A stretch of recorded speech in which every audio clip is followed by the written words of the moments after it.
দেখুন, এত বড় রাজ্য, সব ক্রিমিনাল শেষ হয়ে গেছে, সব অ্যান্টি ন্যাশনাল মাইন্ডসেট খতম হয়ে গেছে, সব করাপশন ফ্রি হয়ে গেছে, এগুলো তো অতিশয়োক্তি। একটা বিল্ডিং তারাতলাতে ভেঙে পড়লে বিল্ডিং প্ল্যান কেন হয়েছিল, কে দিয়েছিল, কারা করেছিল, তখন তো বলতেই হবে।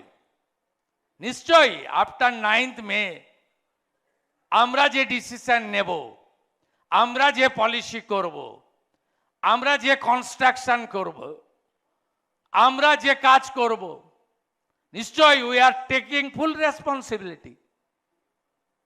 কিন্তু আগে থেকে যে বদ অভ্যাস, পাড়ায় পাড়ায় মদের দোকান, গাঁজার দোকান, মহিলাদের সন্ধ্যার পরে বেরোনো যায় না, কিন্তু একটা সরকার ঘটনা ঘটলে কি করছে এটা আপনাকে দেখতে হবে।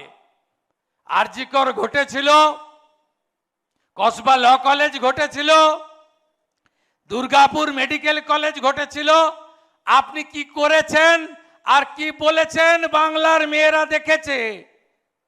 আর বারুইপুর ঘটেছিল, পুলিশ মন্ত্রী কি করেছে এটাও পশ্চিমবাংলা দেখেছে।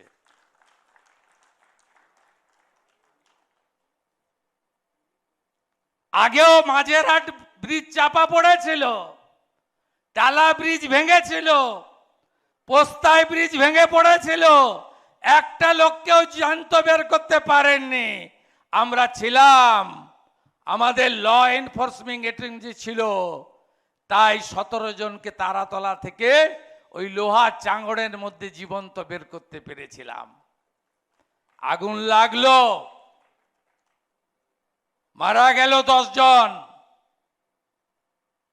পাশেই ফায়ার ব্রিগেডের স্টেশন, লম্বা সিঁড়ি আর ল্যাডার লাগিয়ে দিয়েছিলাম, 80টা লোক বেঁচে গেল। নইলে ওই সংখ্যাটা 10 হতো না, ওই সংখ্যাটা 90 হতো, 80 + 10। দিস ইজ গভর্নমেন্ট, একেই গভর্নমেন্ট বলে। বর্ডার খোলা রেখেছেন, গুজরাটি, বিহারি, উড়িয়া, অসমিয়া, পাঞ্জাবিকে বলবেন বাহারি, আর বাংলাদেশ থেকে আসা অবৈধ মুসলমানদের বলবেন জামাই। এই জিনিস তো চলবে না, চলবে না এই জিনিস, ট্রাস্ট মি। এই যে জাস্টিস রিটায়ার্ড বিশ্বজিৎ বসু আছেন, ইনাকে দায়িত্ব দিয়েছি, চোর ধরো, জেল ভরো। ইনি হচ্ছেন ইনস্টিটিউশনাল করাপশন কমিটির হেড, সব পাওয়ার দিয়ে দিয়েছি। সঙ্গে জয়রামনজি সাইড লাইন করে রেখেছিল, অনেস্ট আইপিএস। যত মহিলার উপর অত্যাচার হয়েছে ওই বাম আমলেও, ধানতলা, বানতলা, অনিতা দেওয়ান, কোনোটা ছাড়া হবে না। কমিউনিস্টের বাবুরা নিশ্চিন্তে থাকুন, সব বের করব আমি, শুধু 15 নয়, 34 যুক্ত করে বের করব। রিটায়ার্ড জাস্টিস সমাপ্তি দেবীকে দায়িত্ব দিয়েছি, আর তার সঙ্গে অনেস্ট আইপিএস দাবাং মহিলা দময়ন্তী সেনকে দায়িত্ব দিয়েছি। দেখতে থাকুন, এসিবি উঠে গেছিল, অ্যান্টি করাপশন ব্রাঞ্চ মুরলীধর শর্মাকে দায়িত্ব দিয়েছি।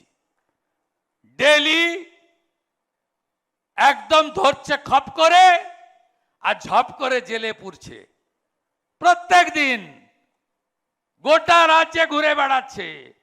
তাই আমাদের স্লোগান, শিল্পের নতুন গতি, স্বাস্থ্যের নতুন সুরক্ষা, শিক্ষার নতুন দিশা, সুশাসনের নতুন আস্থা, সশক্তিকরণের নতুন সুযোগ, সেবার নতুন নিশ্চয়তা, সুরক্ষার নতুন বিশ্বাস।